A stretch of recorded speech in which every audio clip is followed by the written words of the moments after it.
Bom dia, Igreja Adventista do Sétimo Dia de South Manchester, e apenas bom dia, Igreja Adventista do Sétimo Dia de South Manchester.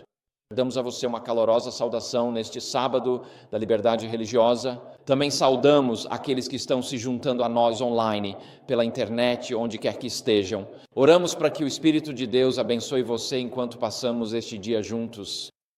E assim, durante a nossa temporada da Escola Sabatina, vou falar sobre um tema. Vou começar em instantes. No nosso culto principal, vou falar sobre o grande reset que está por vir e no qual todos podemos escolher participar. E nesta tarde falaremos sobre a base bíblica para o ministério de libertação. Hoje vemos que muitas pessoas seculares estão brincando com o ocultismo e, na verdade, uma forma válida de evangelismo e alcance é se envolver no ministério de libertação. E vamos falar sobre a base bíblica para o ministério de libertação nesta tarde, e isso será seguido por um estudo chamado O Trabalhador da 11ª Hora. Vamos analisar quem são os trabalhadores da 11ª hora no Evangelho de Mateus, capítulo 20. Quem são os trabalhadores da 11ª hora que, segundo Jesus, são chamados para terminar a obra e levar o Evangelho até os confins do mundo? E esse é um estudo fascinante porque todos nós podemos ser trabalhadores da 11ª hora, de certa forma. E então, para a nossa escola sabatina desta manhã, quero falar sobre a liberdade que temos de compartilhar nosso testemunho e de compartilhar o que Deus fez por nós. E convido você a abrir sua Bíblia em Mateus capítulo 4 e vamos retomar a história ali no versículo 36, a história de Jesus atravessando o mar da Galileia. E nossa palestra desta manhã se intitulava A Tradição acima de todas as tradições, mas perdi minha palestra na Áustria há 3 dias, então achei melhor mudar de assunto. Portanto, vamos falar sobre a história de Jesus atravessando o mar da Galileia. E o que isso significa para nós hoje? E assim, ao iniciarmos este estudo na Palavra de Deus, convido você a inclinar a cabeça comigo. E vamos mais uma vez convidar a presença do Espírito Santo. Então, querido Pai Celestial, agradecemos pelo dom de Jesus Cristo. Agradecemos porque o Senhor não enviou o seu Filho ao mundo para condenar o mundo, mas para que o mundo fosse salvo por meio dele. E agora, Pai, ao refletirmos sobre esta história da vida de Jesus Cristo, oro para que as lições que ela traz penetrem em nossas vidas e em nossos corações. Oro, Senhor, para que elas produzam uma colheita de justiça em cada uma de nossas vidas. Oro, querido Pai Celestial, para que usemos as liberdades que ainda temos aqui no Reino Unido, para compartilhar o que Deus fez por nós e conduzir pessoas a Jesus Cristo. Então, Senhor, enquanto passamos esses momentos juntos, que o Teu Espírito fale através de mim e por mim. Em nome de Jesus, oro humildemente. Amém. E assim, em Marcos capítulo 4, e vocês precisarão de suas Bíblias com vocês para este momento. Esta manhã começaremos onde Jesus passou um dia inteiro pregando e ensinando. E no final do dia ele está muito cansado. E se você já pregou um sermão em uma igreja, sabe que leva até terça-feira para se recuperar do estresse emocional, espiritual e físico da pregação. Vejo alguns de vocês sorrindo. Quando prega, se entrega. Estudou a palavra de Deus, está fresca, renovado, cheio da alegria da descoberta. E quando você prega, sente-se completamente esgotado ao final.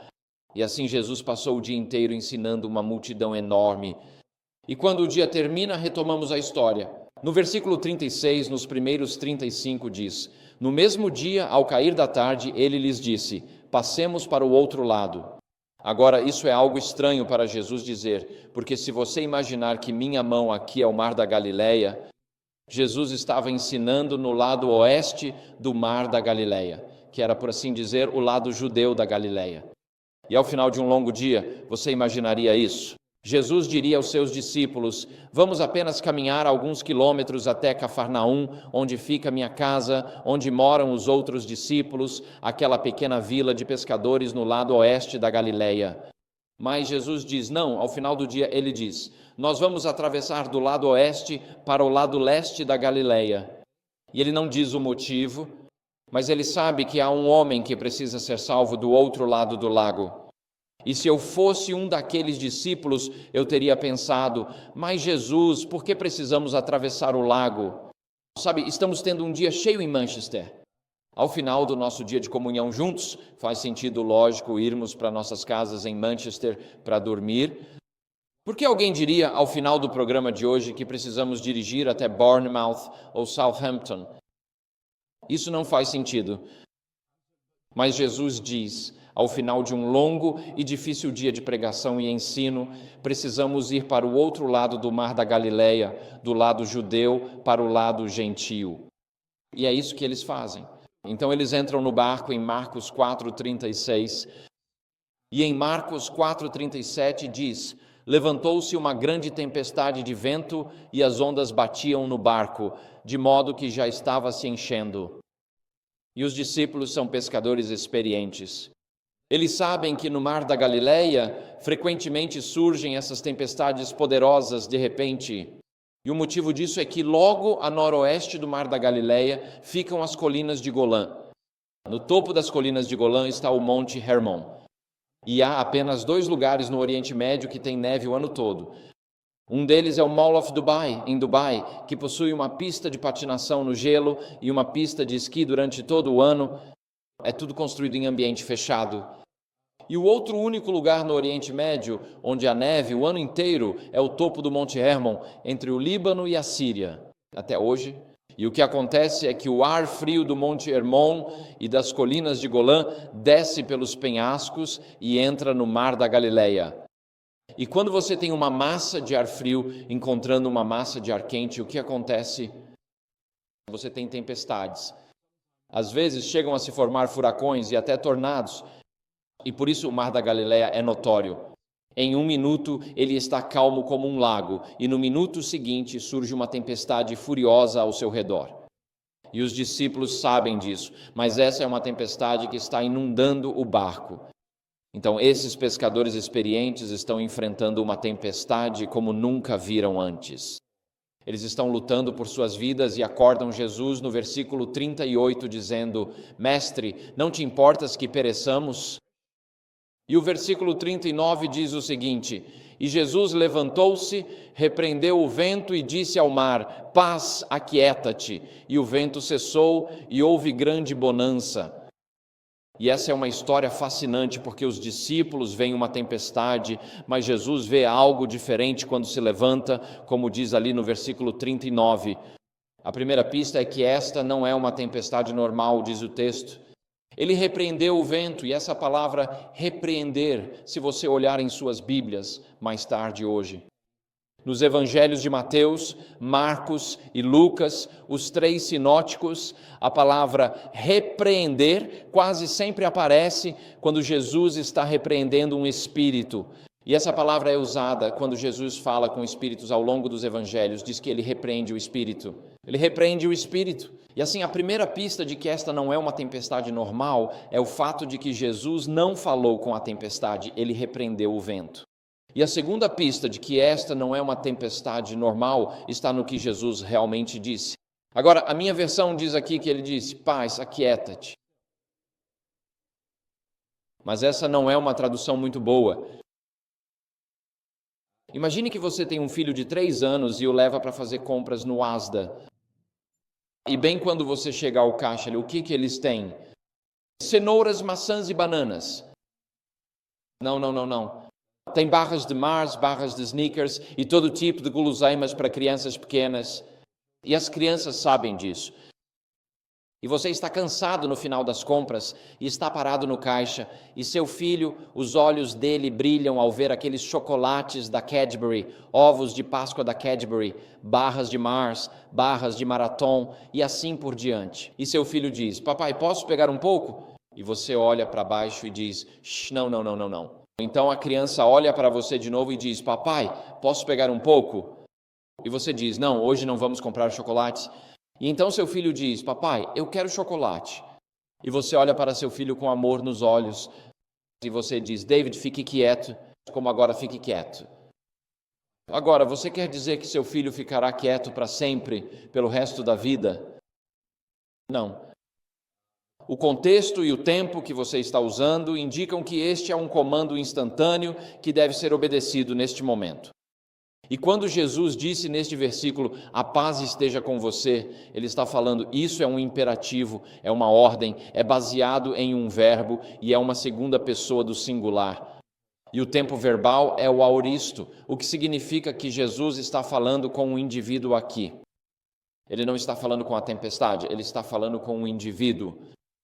Então, quando Jesus se levanta na tempestade, ele diz, você, fique quieto. Não é paz, aquiete-se. É você agora fique quieto. E porque diz que ele repreendeu o vento, esse é o verbo que é usado quando ele fala com demônios. E o tempo verbal e o uso do verbo, quando você analisa o significado desse verbo, chega à conclusão que Jesus está falando com um demônio. Esta não é uma tempestade comum. Quando Jesus atravessa do lado oeste do mar da Galileia para o leste, onde encontrará um homem possuído por demônios, esses demônios já tentam impedir Jesus de atravessar o lago. Há momentos em nossas vidas em que saímos em missão para nosso Senhor Jesus Cristo, quando nos envolvemos em evangelismo, ministérios pessoais, de porta em porta, ou realizamos um programa de ministério de saúde ou outros eventos de alcance em nossa igreja. E o que percebemos é que Satanás está constantemente criando obstáculos mesmo antes de chegarmos ao evento. E se você está fazendo um estudo bíblico com alguém e combinou de se encontrar com essa pessoa toda terça-feira à noite, às 19h30, você ficaria surpreso. Quantos desastres acontecem às 6 horas de toda terça-feira à tarde? Eles ligam para você e dizem, meu cachorro comeu meu dever de casa. E na semana seguinte, eles ligam para você e dizem, furei o pneu, não posso te encontrar. E na terça-feira seguinte eles ligam para você e dizem, o telhado desabou. E na próxima terça-feira eles ligam para você e dizem, meu cachorro agora está no veterinário. E você logo percebe que toda vez que faz um estudo bíblico, Satanás está criando obstáculos para você. Então, se você já fez estudos bíblicos, já preparou alguém para o batismo, essa é uma experiência comum. E por isso quero te encorajar. Quando enfrentamos essa interferência de Satanás, a solução não é encontrar uma solução humana. A solução é se ajoelhar e repreender esses espíritos em nome de Jesus Cristo. Porque é isso que está acontecendo, essa é uma batalha espiritual em andamento. E assim os discípulos ficam maravilhados, e no versículo 41 diz, e temeram muito e diziam uns aos outros, que homem é este? Que até o vento e as ondas lhe obedecem. E assim, os discípulos descem daquele barco no lado gentio da Galileia e estão se perguntando, quem exatamente é Jesus Cristo? Que tipo de homem é este que consegue acalmar a tempestade e tranquilizar as ondas? Então, mantenha seu dedo em Marcos 4 e volte para o Salmo 107, e você entenderá por que os discípulos estão fazendo essa pergunta. Eles estão fazendo essa pergunta com razão, porque o Salmo 107 fala sobre como Deus resgata aqueles que estão em apuros. E fala sobre pessoas que estão doentes, pessoas que estão na prisão, pessoas que estão perdidas no deserto. E há uma parte do Salmo 107 que fala sobre aqueles que descem ao mar em seus navios para fazer negócios. E diz no Salmo 107, versículo 25, que descreve como as tempestades chegam. Diz, pois ele ordena e levanta o vento tempestuoso que levanta as suas ondas. Eles sobem até os céus, descem até as profundezas. Suas almas estão derretidas por causa dos problemas. Eles cambaleiam para frente e para trás e cambaleiam como um bêbado que não sabe mais o que fazer. Versículo 28. Então eles clamam ao Senhor em sua angústia e Ele os livra de suas aflições. Ele acalma a tempestade de modo que as suas ondas se aquietam. E agora esta passagem diz que quando as pessoas descem ao mar e são pegas pelas tempestades no mar, o versículo 28 diz que elas clamam ao Senhor em sua angústia. Agora, na sua Bíblia, a palavra Senhor está em letras maiúsculas, certo? O que isso significa é que é assim que os tradutores do inglês traduzem Yahvé ou Jeová. Então, é assim que eles traduzem a palavra Jeová, o nome pessoal de Deus, o Deus Criador. E assim, o Salmo 107 diz que quando você clama a Jeová, o Criador do universo, Ele acalma a tempestade e sossega os ventos. Então volte para Marcos capítulo 4. Jesus acabou de acalmar a tempestade e sossegar os ventos. E assim os discípulos acabaram de ver Jesus fazer o que só o Criador do universo pode fazer. E então eles descem do barco pensando: que tipo de homem é este? Quem exatamente é Jesus de Nazaré, que até o vento e as ondas lhe obedecem? Jesus acabou de fazer o que só Deus pode fazer. Talvez você esteja estudando com um amigo seu e a religião dele pode negar que Jesus Cristo é Deus. E uma maneira útil de mostrar que Jesus é Deus é percorrer as histórias dos evangelhos e mostrar que Jesus faz repetidamente o que só Deus pode fazer. Como em Marcos 2, neste evangelho, Jesus diz: Filho, os teus pecados estão perdoados. E os fariseus dizem: quem ele pensa que é? Só Deus pode perdoar pecados. E há crenças aqui em Manchester City, religiões, que dizem que só Deus pode perdoar pecados, não o homem. Mas Jesus faz o que só Deus pode fazer repetidamente ao longo dos evangelhos.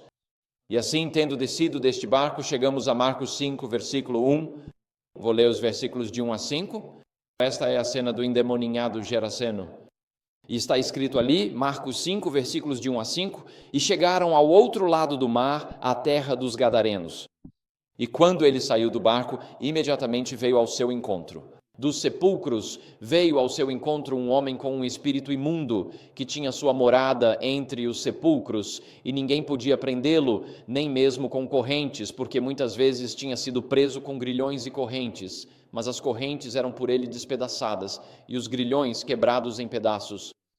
Nem mesmo alguém conseguia dominá-lo, e sempre, de dia e de noite, andava pelos montes e pelos sepulcros, gritando e ferindo-se com pedras. E se você quiser uma imagem de onde Satanás levaria alguém hoje, esta é a imagem.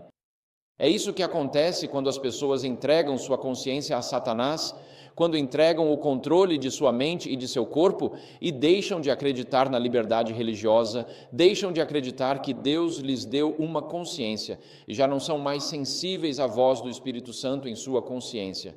Esta é uma imagem do que Satanás faria com todos nós hoje, se não fosse pela presença do Espírito Santo em nossas consciências. E esta é uma imagem terrível. Este é um homem, seu corpo, ele está se batendo com pedras. Então, um psiquiatra diria: este homem apresenta comportamento de autoagressão, mas falando de forma direta, ele está nu e está batendo em seu corpo com pedras. Então, seu corpo está machucado, ensanguentado, sangrando, cheio de hematomas, é uma visão terrível. Ao redor de seu pulso há correntes quebradas, porque está escrito ali no versículo, onde está na passagem ali no versículo 3, que ninguém conseguia prendê-lo. E essa palavra é usada em Tiago, capítulo 3, para dizer que já conseguimos controlar todos os animais que existem, mas não conseguimos controlar a língua. Então, a implicação do verbo aqui é que a comunidade local trata esse homem como trataria um animal selvagem. E mesmo estando vivo, ele é forçado a viver entre os mortos, entre os túmulos. E seu corpo está nu, seu cabelo está desgrenhado, seu corpo está machucado e quebrado, ensanguentado e sangrando. E de seus olhos saem raiva e ódio, e de sua boca saem maldições. E mesmo estando vivo, ele está condenado a viver entre os túmulos. Ele é um homem sem amigos, sem família, sem companhia humana, ninguém para lhe dar um abraço, ninguém para lhe dar uma palavra de encorajamento. Ele é basicamente um morto-vivo. E é para esse lugar que Satanás quer nos levar. Como indivíduos e como sociedade, quando fechamos nossos ouvidos à voz do Espírito Santo. Quero que você imagine que é um daqueles 12 discípulos e você desce daquele barco e pensa: o que estamos fazendo aqui afinal? Porque eles acabaram de atravessar do lado judeu da Galileia para o lado gentil da Galileia. Na mente daqueles discípulos judeus, eles agora estão em território gentil e impuro. Eles estão de pé entre os túmulos. De acordo com a lei de Moisés, se você tivesse contato com um túmulo, ficaria cerimonialmente impuro. Eles encontram um homem com o corpo impuro, sangrando e machucado. Tocá-lo os tornaria cerimonialmente impuros. Ele está possuído por um espírito maligno ou um espírito impuro. Logo abaixo da encosta há 2.000 porcos. Eles são animais impuros. Esses animais impuros são cuidados por criadores de porcos. Essa é uma profissão impura. Então, quando lemos essa história hoje, não conseguimos captar totalmente todas as barreiras de impureza que esses discípulos estão atravessando nesse momento. Eles atravessam um lago onde havia um espírito impuro, entram em território gentil impuro, encontram um homem fisicamente impuro, que está possuído por um espírito impuro, que vive entre os túmulos, então ele é cerimonialmente impuro. E há porcos, que são animais impuros, e criadores de porcos impuros ao redor deles. Essa história está repleta de barreiras de impureza. Mas Jesus, em seu amor pela humanidade perdida, penetra todas essas barreiras de impureza. Porque do outro lado dessas barreiras de impureza, há um homem que vale a pena salvar. E às vezes vamos à igreja ou sentamos-nos online e assistimos em nossas casas e temos a sensação de que não somos, temos a sensação de que, apesar de quão bem parecemos na manhã de sábado, também temos fardos de vergonha e culpa. Todos nós temos arrependimentos. Todos nós temos em mente o que poderíamos ter e o que deveríamos ter. Eu poderia ter feito melhor. Eu deveria ter feito isso de forma diferente. Se eu pudesse voltar atrás, não tomaria as mesmas decisões novamente. E esta história é um lembrete de que não há barreira de pecado, barreira de vergonha, barreira de culpa, barreira de ostracismo social, nenhuma barreira que seja que o Filho do Homem não esteja disposto a atravessar para alcançar o meu coração e alcançar o seu coração. E quando vemos apenas barreiras de vergonha e barreiras de culpa e razões pelas quais Deus não poderia me amar, Deus diz, não, eu vou atravessar todas essas barreiras, porque por trás delas existem barreiras. Há um homem e uma mulher que valem a pena ser salvos. E então Jesus sai daquele barco e ele atravessou todas aquelas barreiras de impureza, porque por trás delas há um homem que precisa ser salvo. E quando o homem, como diz no versículo 6, viu Jesus de longe, correu e o adorou. E clamou em alta voz e disse, que tenho eu contigo, Jesus, Filho do Deus Altíssimo? Eu te conjuro por Deus que não me atormentes.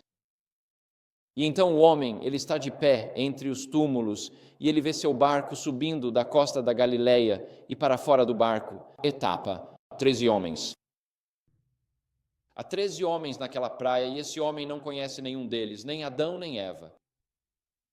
Mas há algo especial sobre o homem de Nazaré.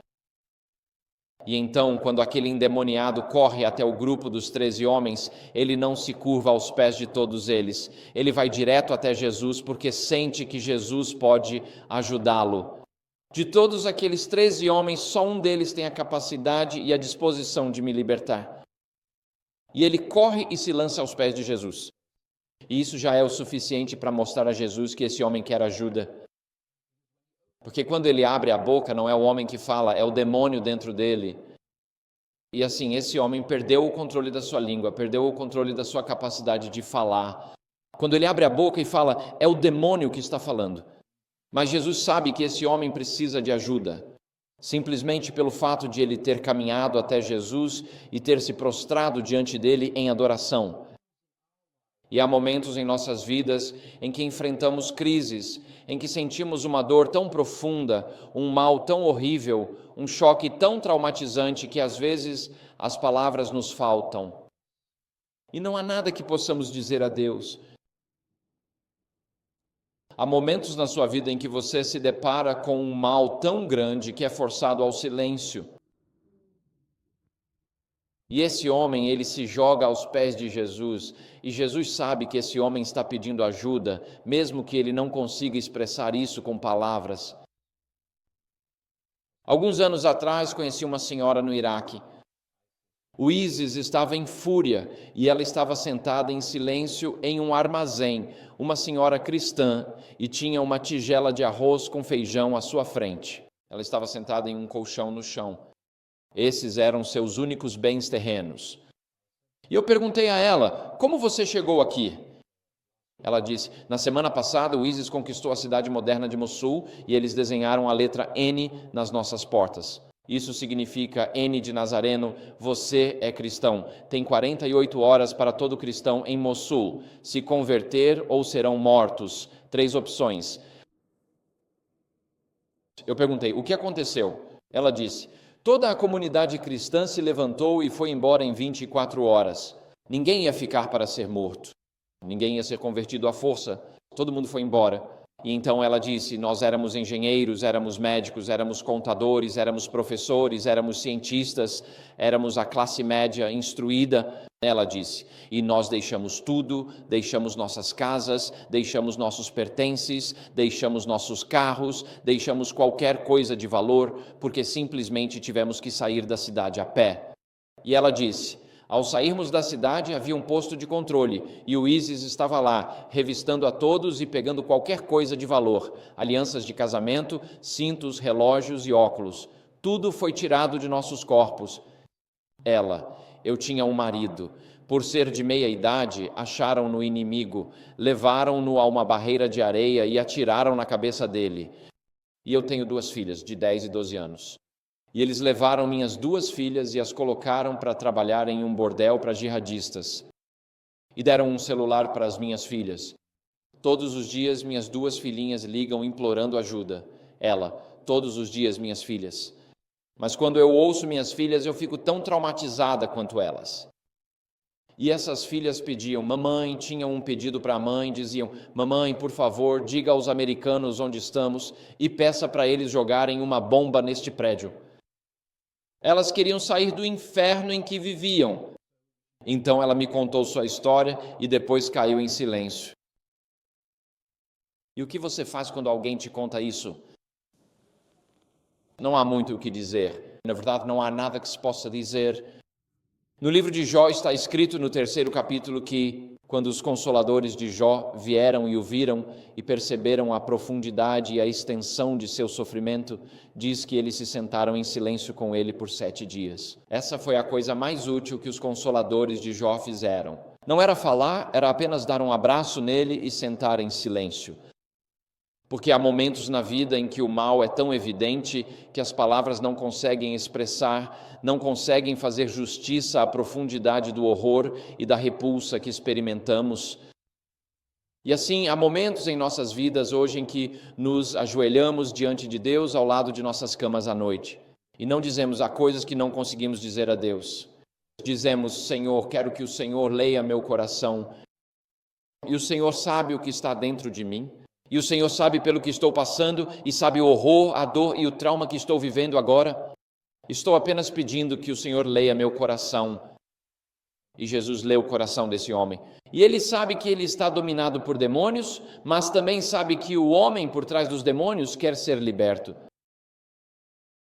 E então Jesus, no versículo 8, diz o seguinte, pois ele lhe dissera, sai deste homem, espírito imundo. E ele lhe perguntou, qual é o teu nome? E ele respondeu dizendo, meu nome é Legião, porque somos muitos. E ele suplicou muito a Jesus que não o mandasse embora daquela região. E então, quando Jesus pergunta ao homem, qual é o seu nome? Os demônios respondem e dizem, meu nome é Legião, porque somos muitos. E você sabe, uma legião era o coração do poder militar romano. A infantaria pesada do Império Romano eram as legiões romanas. Sim, eles tinham cavalarias. Sim, eles tinham tropas auxiliares como arqueiros, mas o coração do poderio militar romano eram suas legiões.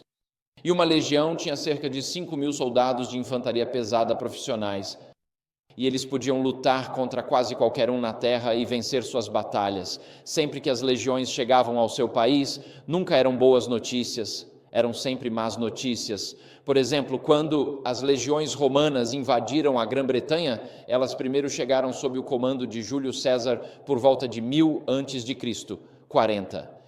Então eles vieram para a verdadeira conquista sob o comando de Cláudio. 180 anos depois, por volta de 60 depois de Cristo. E quando as legiões romanas chegaram, elas mataram, massacraram, estupraram, saquearam, queimaram as cidades até o chão, venderam os sobreviventes como escravos, e então tiveram a ousadia de chamar isso de Pax Romana ou Paz de Roma. Tendo criado um deserto e exterminado os povos indígenas, eles então chamaram isso de paz de Roma, a Pax Romana. E assim, quando esse homem diz, meu nome é Legião porque somos muitos, ele está falando da profundidade da opressão que está vivenciando. Que esse homem sozinho, assim como um homem sozinho não poderia enfrentar uma legião de soldados romanos, esse endemoniado também não poderia. No lado gentil do mar da Galileia, ele não tem chance de enfrentar, derrotar ou mandar aquela legião de demônios embora. E essa é uma história interessante, e eu estava conversando com alguém sobre isso antes daqui. Há muitas pessoas em nossa sociedade britânica hoje, pessoas seculares, que oficialmente não acreditam em Deus, mas estão brincando com o ocultismo. Elas conferem seus horóscopos todos os dias. Elas visitam médiums, elas vão a sessões espíritas. Elas fazem leitura de mãos e adivinhação. Elas brincam com tabuleiros Ouija. Nossa sociedade é secular, mas de muitas maneiras está se tornando pagã. Há uma ótima maneira de ministrar para pessoas envolvidas com o ocultismo, se elas forem seculares, quer dizer que Jesus Cristo pode libertá-las. Muitos muçulmanos sabem que Maomé está morto e Jesus está vivo e que Jesus tem a autoridade e a capacidade de libertar você. E assim, os muçulmanos sabem que quando você está possuído ou atacado por um jin, bem, essa é a palavra deles para algo como um anjo caído, eles sabem que Jesus tem autoridade para libertar você. E por isso, o ministério entre muçulmanos muitas vezes é precedido por um ministério de libertação. E nós, como adventistas cristãos dos dias atuais, vivendo nas últimas horas da terra, sabemos pelo livro O Grande Conflito e pelo livro do Apocalipse, especialmente o capítulo 16, que as forças do ocultismo e do espiritismo serão grandes protagonistas no fim dos tempos, buscando enganar a humanidade. E por isso não devemos nos afastar do ministério de libertação. Devemos abraçar o ministério de libertação, porque é assim que as pessoas são libertas. Elas são libertas do controle satânico, da opressão satânica e da demonização. E então os demônios suplicam a Jesus para não serem mandados para fora daquela região. E no versículo 11 diz o seguinte: ora, ali perto dos montes havia uma grande manada de porcos pastando. E todos os demônios rogaram a Jesus, dizendo: manda-nos para os porcos, para que entremos neles. E imediatamente Jesus lhes permitiu. E os espíritos imundos saíram e entraram nos porcos. E a manada correu violentamente por um despenhadeiro em direção ao mar. Eram cerca de 2.000 e se afogaram no mar. E esse foi o primeiro crash do mercado de ações registrado na história. E por que eu digo isso? Porque 2.000 porcos é muito pouco. Mesmo hoje, 2.000 porcos é muito pouco. E 2.000 porcos representariam a riqueza coletiva das comunidades locais. E até hoje, no Oriente Médio, um pastor atravessa a vila de um lado ao outro bem cedo pela manhã. E todos os animais da vila, à medida que passam pela rua, saem automaticamente de seus currais e casas. Não precisam ser chamados para isso. E se juntam ao rebanho. E à medida que os pastores atravessam a cidade, o rebanho de animais vai aumentando, e assim, finalmente, quando o pastor sai da cidade, todos os animais estão com ele. E no final do dia, quando o pastor retorna à cidade, ele caminha pela rua principal até entrar na cidade. E enquanto ele atravessa a cidade, cada um dos animais se separa e vai para seu respectivo curral. Eles sabem onde é a sua casa. E assim, naquela época, se seu filho estivesse doente, talvez você vendesse um animal e fosse ver um médico. Se sua filha fosse se casar, talvez você desse alguns animais como dote. Ou você vendia alguns animais para pagar o casamento. Se você quisesse fazer uma longa viagem, talvez vendesse alguns animais. Se você quisesse construir uma casa, vendia alguns animais. Naquela época, os animais representavam riqueza. E até hoje, há partes do mundo onde os animais representam riqueza. Se você for, digamos, ao Quênia, muitas das tribos de lá, os animais que possuem representam sua riqueza.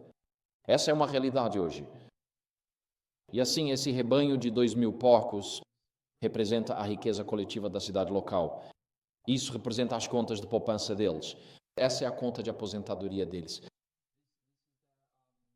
Esses são os investimentos deles no mercado de ações. Esse é o fundo de emergência deles. Esses são os animais que eles vão usar para pagar pelo casamento dos filhos e assim por diante. Esses porcos são preciosos para essas pessoas. E quando Jesus ele manda os demônios para os porcos, eles vão para a margem leste do mar da Galileia, e você pode ir lá até hoje. E há um despenhadeiro, e o despenhadeiro tem cerca de 60 metros de altura, digamos 180 pés. É uma queda íngreme para o mar da Galileia. Você pode ver onde essa história aconteceu e pode ver onde.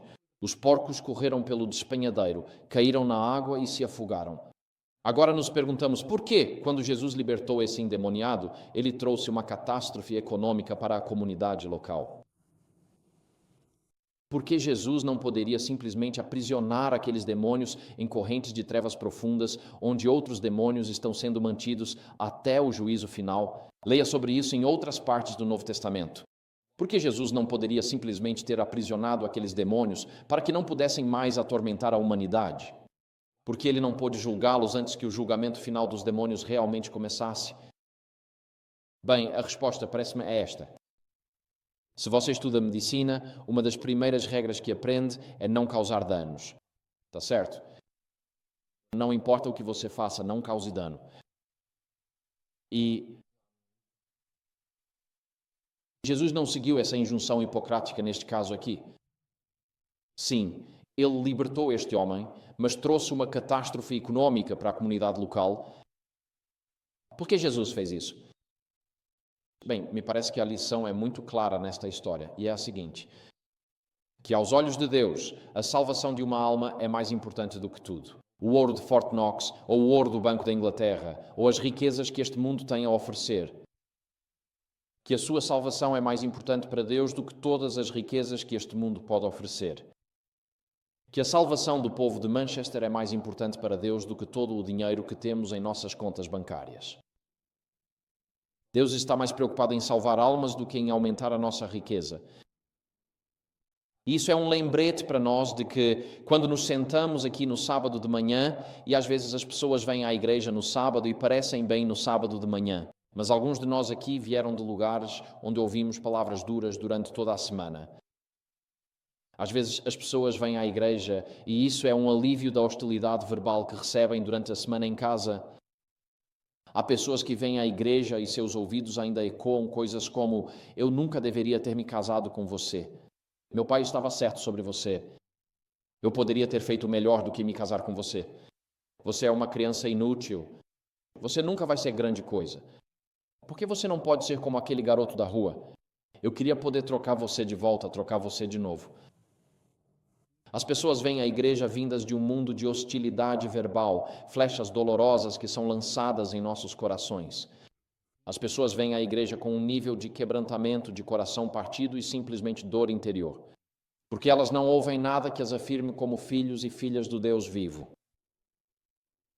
Por isso, quero que você ouça isso muito claramente nesta manhã. Aos olhos de Deus, você é mais importante do que toda a riqueza que este mundo tem a oferecer.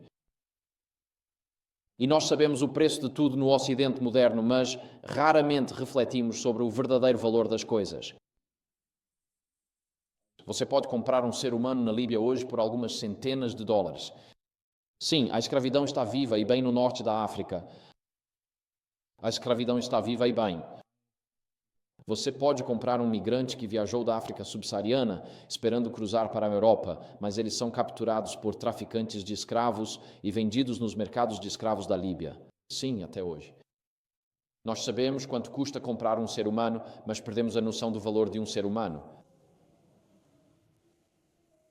Deus enviou seu único filho ao mundo para morrer, para pagar o preço para que pudéssemos ser redimidos para a eternidade.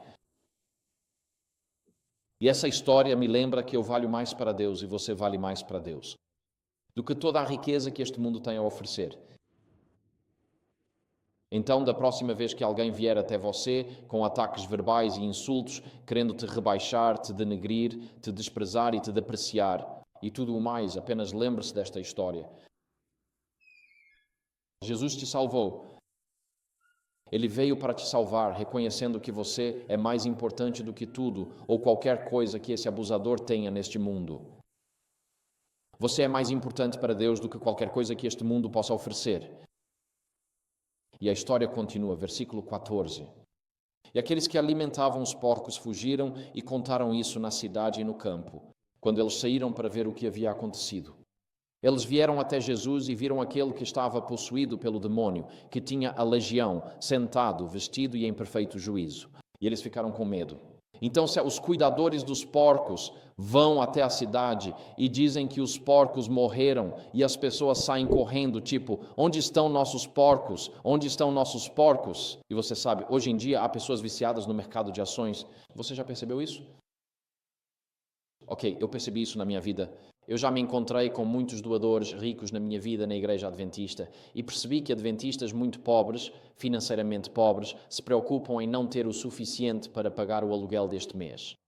E adventistas muito ricos se preocupam em perder seus milhões todos os dias. E todo mundo é consumido pela preocupação. As pessoas estão preocupadas se vão conseguir pagar o aluguel este mês. E para muitas pessoas hoje em dia, isso é uma preocupação real. Outras pessoas estão preocupadas se vão perder alguma coisa este mês ou neste dia. E há pessoas que têm em suas mesas um monitor com o Dow Jones ou o FTSE 100 passando segundo a segundo na tela e o estado emocional delas durante o dia sobe e desce junto com o mercado de ações. Quero dizer, literalmente. E elas são consumidas pelo medo da perda. E quando essas pessoas saem e veem esse homem sentado aos pés de Jesus, elas veem uma nova criação. Aquelas mãos que costumavam se bater e se envolver no que hoje chamamos de comportamento autolesivo, agora repousam pacificamente em seu colo. Aquele corpo nu, ensanguentado, machucado, ensanguentado e sangrando agora está coberto com uma roupa nova, e as feridas agora estão completamente cobertas.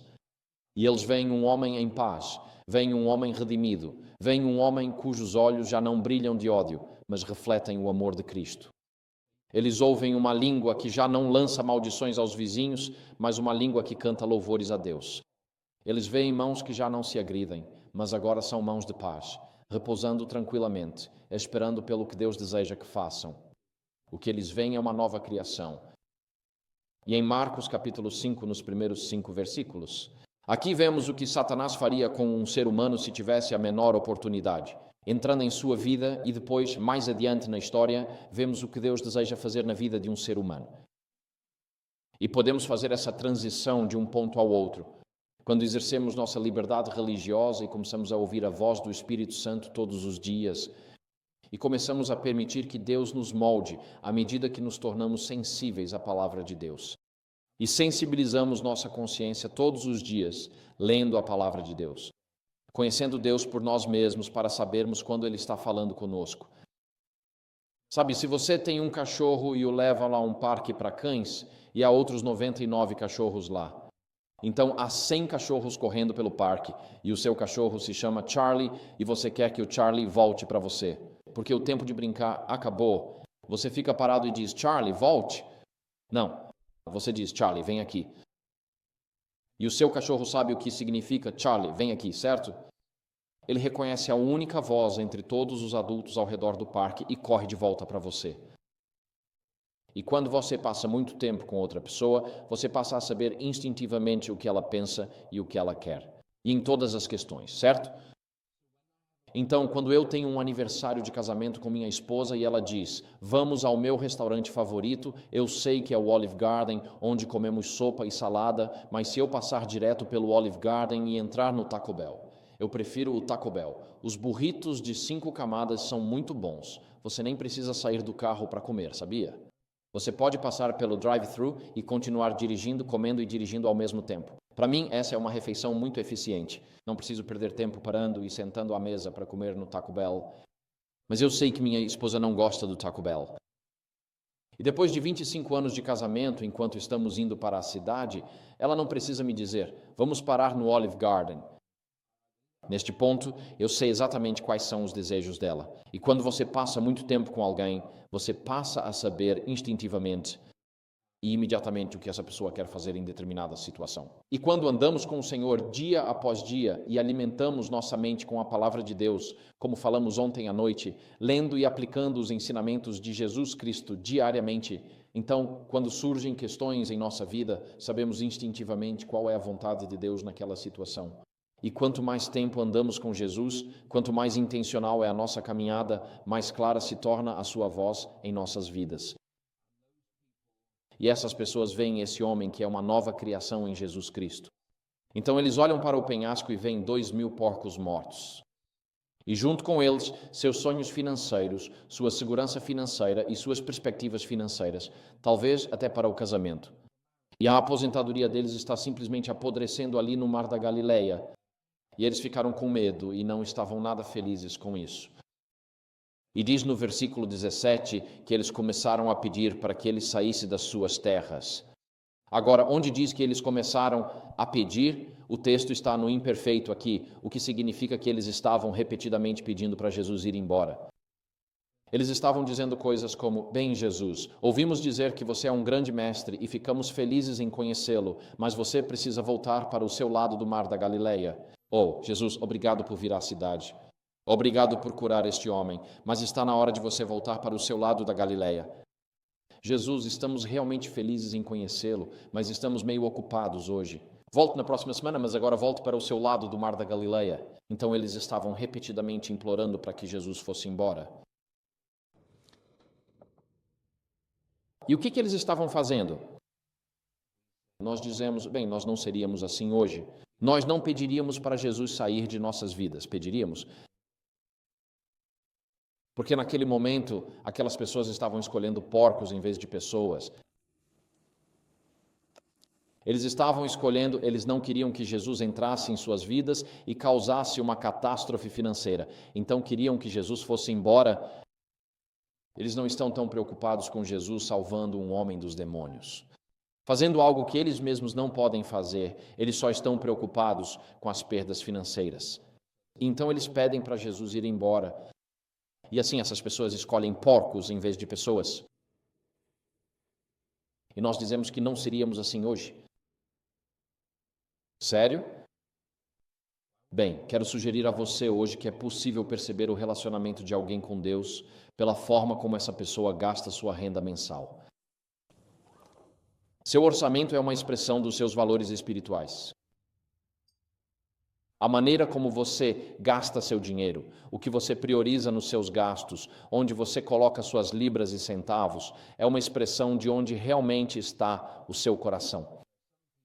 Há pessoas que pagam suas contas, pagam a casa, seja aluguel ou hipoteca, pagam pela comida, pagam os impostos e ainda reservam 300 ou 400 dólares para comer fora, ir a jogos de futebol e pagar por algo na internet. E há pessoas que economizam dinheiro toda semana para poderem sair e ficar completamente bêbadas na sexta ou no sábado à noite, como dizem. E há pessoas que economizam dinheiro o ano inteiro para poderem passar 2 semanas de bebedeira na Costa Blanca todo o ano.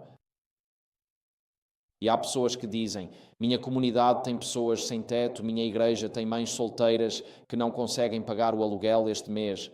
Minha igreja tem membros idosos que estão tendo dificuldades para pagar o aquecimento de suas casas neste inverno. Vou reavaliar minhas prioridades de gastos para abençoar os filhos de Deus que estão sofrendo e precisam de ajuda. Meu dinheiro, o recurso que Deus me dá, não é só para eu gastar comigo mesmo, é para eu repassar como bênção para outras pessoas. Quero desafiar você hoje a escolher pessoas em vez de porcos, e não ser como este mundo que escolhe porcos em vez de pessoas. Olhe para o seu orçamento honestamente e pergunte a si mesmo: que parte do meu orçamento posso usar para abençoar os pobres? O que no meu orçamento eu posso usar para ajudar uma família que tem contas médicas, ou uma família que está com dificuldades para pagar o aquecimento, ou uma mãe solteira, que você sabe, mães solteiras geralmente vivem à beira da falência financeira dia após dia. E um pneu furado, um motor quebrado, uma janela quebrada, e isso já pode levá-las a um colapso financeiro. Pense sobre isso, sobre como você usa suas finanças. Que o povo de Deus seja conhecido pelo amor que temos uns pelos outros. Pelo fato de cuidarmos uns dos outros, pelo fato de orarmos intencionalmente. Senhor, para quem eu posso ser uma bênção nesta próxima semana? Não escolha porcos em vez de pessoas, porque se você fizer isso, acaba pedindo para Jesus ir embora, pois Jesus não veio para salvar seus porcos. Ele veio para salvar as pessoas ao seu redor. E então eles começaram a pedir para Jesus ir embora, e meu tempo aqui já está quase acabando. Então, diz no versículo 18, quando Jesus estava entrando no barco, aquele que tinha sido possuído pelo demônio pediu para ir com ele. Mas Jesus não permitiu e disse a ele: vá para casa, para os seus amigos, e conte-lhes quão grandes coisas o Senhor fez por você e como teve compaixão de você. E assim, o endemoniado, enquanto as pessoas estão implorando para Jesus ir embora, o endemoniado, no mesmo tempo verbal em grego, agora está implorando a Jesus: posso, por favor, ir com você? Eu quero te seguir. Eu quero estar perto de você todos os dias. Você acabou de me salvar dos demônios. Não há outro lugar para onde eu queira ir. E Jesus diz: não, ele diz: eu quero que você volte para essa comunidade que me rejeitou, para essa comunidade que me pediu para ir embora, para essa comunidade que escolheu porcos em vez de pessoas. Quero que você conte o que Deus fez por você. E esse homem não quer fazer isso. Ele quer estar com Jesus. Mas Jesus diz: volte para os seus amigos e conte a eles o que Deus fez por você, o que o Senhor fez por ti, diz a minha versão aqui. E assim, aos olhos de Jesus, uma primeira recusa nunca é uma recusa final. E uma segunda recusa em ouvir o Evangelho não é uma recusa final, nem uma terceira recusa. Essas pessoas têm repetidamente implorado para que Jesus vá embora. E a resposta de Jesus para essas pessoas é: sim, talvez eu esteja indo embora, mas vou enviar uma testemunha para a sua comunidade. E essa pessoa vai testemunhar sobre a bondade de Deus na sua comunidade.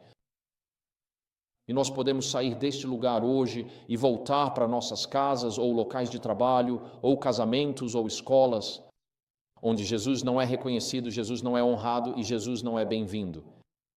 E como eles vão conhecer a Deus se nós não formos testemunhas da sua bondade em nossas vidas? E então Jesus diz a este homem: sim, eles me pediram para ir embora. Eles me pediram para ir embora uma vez, 2 vezes e 3 vezes. Mas esse não é o fim da história, porque onde há vida, há esperança. E por isso estou pedindo que você volte para essa comunidade que acabou de me rejeitar e conte a eles toda a bondade e misericórdia que Deus demonstrou a você. Perceba isso, Jesus não disse: volte e dê a eles um estudo bíblico sistemático sobre os 28 fundamentos. Ele disse: volte e conte a eles o que Deus fez por você. E por que ele pede isso? Porque as pessoas podem contestar a sua teologia, mas não podem contestar o que Deus fez por você. Se Deus curou o seu corpo do câncer, isso é um ponto de conexão com toda vítima de câncer que existe hoje.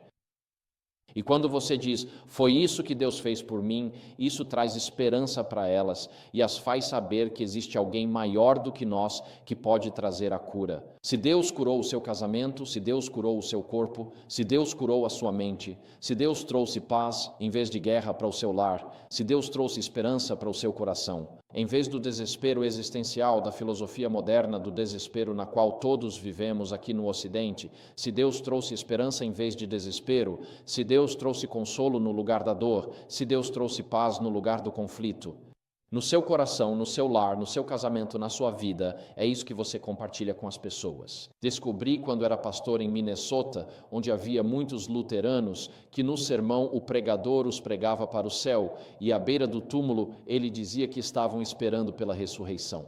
E você meio que se pergunta: bem, onde exatamente eles estão? Eles estão no chão ou estão no céu acima?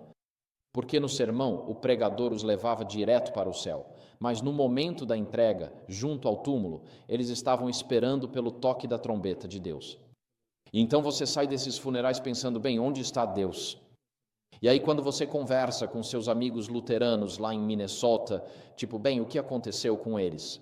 Seu marido está no céu olhando para você ou está no túmulo esperando pelo chamado de Jesus? E as pessoas não sabiam. E o que eu descobri então foi que sim, você pode compartilhar a verdade e algumas pessoas a aceitam. A maioria das pessoas contesta a verdade bíblica. Mas se você compartilha o que Deus fez por você ou o que Deus fez por mim, Ele me deu a esperança de que um dia verei meus entes queridos novamente. Ele me deu a esperança de que um dia serei ressuscitado com um corpo imortal, imperecível, incorruptível. É isso que Ele fez por mim. É outra forma de expressar a verdade, mas é muito mais pessoal. E é o que Deus fez por você. E então no versículo 20, meu tempo está quase acabando, nosso último versículo diz: e ele partiu, ou seja, o endemoninhado, e começou a anunciar na Decápolis quão grandes coisas Jesus tinha feito por ele, e todos se maravilhavam. Então Jesus diz: vai e conte a eles as grandes coisas que Deus fez por você. E o versículo 20 diz que ele começou a dizer as grandes coisas que Jesus tinha feito por ele. No final do versículo 4, quando os discípulos dizem: que tipo de homem é este que até o vento e as ondas obedecem? Nesta parte, na próxima história, recebemos a resposta. Jesus diz: vá e conte o que Deus fez por você. E o homem vai e conta o que Jesus fez por ele. Isso. Então, esses dois versículos juntos nos mostram que Jesus é Deus entre nós. Ele é Deus na terra, Ele é o Emanuel, e Ele veio a esta terra para buscar e salvar o que estava perdido. E você pode perguntar, bem, esse missionário foi bem sucedido? Sim, ele foi. Não vamos olhar para o texto agora. Mas, da próxima vez que Jesus atravessa o mar da Galileia, do lado judeu para o lado gentil, que é no final de Marcos 7, há uma multidão de 4.000 homens esperando para encontrá-lo. 4.000 homens estavam esperando por Jesus na próxima vez que ele entrou na região de Decápolis. Porque esse único homem havia contado o que Deus tinha feito por ele. Então quero desafiar todos vocês aqui hoje. Nosso tempo acabou. Preciso encerrar. Ainda temos liberdade religiosa no Reino Unido. Use essa liberdade para brilhar por Jesus Cristo. E se você não tem certeza do que pode fazer, então simplesmente prepare o seu testemunho. O seu testemunho tem 3 componentes. Antes de você conhecer Jesus, como você conheceu Jesus, o que Jesus fez por você. Prepare o seu testemunho. Pode ser de 2 minutos, pode ser de 30 segundos, pode ser de meia hora. Você pode querer escrevê-lo no verso de um cartão de visitas e colocá-lo na sua Bíblia, com todos os pontos principais listados ali. Mas prepare o seu testemunho e com as liberdades que ainda desfrutamos neste país, e louvado seja Deus por essas liberdades, pois elas não durarão para sempre. Mas enquanto temos a luz da liberdade, prepare o seu testemunho esta semana e comece a orar a partir de domingo ou segunda-feira. Que o Senhor me dê alguém na minha vida esta semana com quem eu possa compartilhar o meu testemunho. Traga alguém para a minha vida que me faça uma pergunta e a conversa chegue a esse ponto de junção e você sabe, está acontecendo. E você pode direcionar a conversa para como o tempo está ruim ou como o cricket está ótimo, ou pode direcionar a conversa para o que Deus fez por você. E nesse momento, e você sente isso chegando até você e passa o dia orando, Senhor, quando vou ter essa conversa? Quando você vai trazer essa pessoa para a minha vida? Você ora, Senhor, que isso aconteça hoje. E quando esse momento chega, você faz uma oração silenciosa e diz, Senhor, eu reivindico a promessa de Jesus Cristo de que, naquele momento, palavras me serão dadas do alto de Marcos 13. E então você compartilha o seu testemunho. Você planta a semente da palavra de Deus. A fé vem pelo ouvir da palavra de Deus. Conte às pessoas o que Deus fez por você. Use a liberdade que temos não para nos enriquecer na economia britânica, mas para fazer crescer o reino de Deus. Seja intencional ao compartilhar o seu testemunho. Seja intencional ao preparar seu testemunho em oração, orando por oportunidades de compartilhar seu testemunho. Quando esse momento chegar, compartilhe o que Deus fez por você. Eles podem discutir com a sua teologia, mas as pessoas não podem discutir com o que Deus fez por você. E pela graça de Deus, quando Jesus voltar, haverá 4.000 pessoas para cada um de nós, esperando por Jesus, que estarão adorando o Cordeiro no mar de vidro. Que Deus nos guie nesse processo. Que Deus nos conceda encontros divinos para compartilharmos nosso testemunho. Que Deus nos dê um testemunho para compartilhar e que Ele nos dê a oportunidade, nesta próxima semana, de compartilhar o que Deus fez por nós. Vá para casa, disse Jesus, e conte à sua comunidade o que Deus fez por você. Que essa seja a nossa experiência nesta próxima semana. Amém.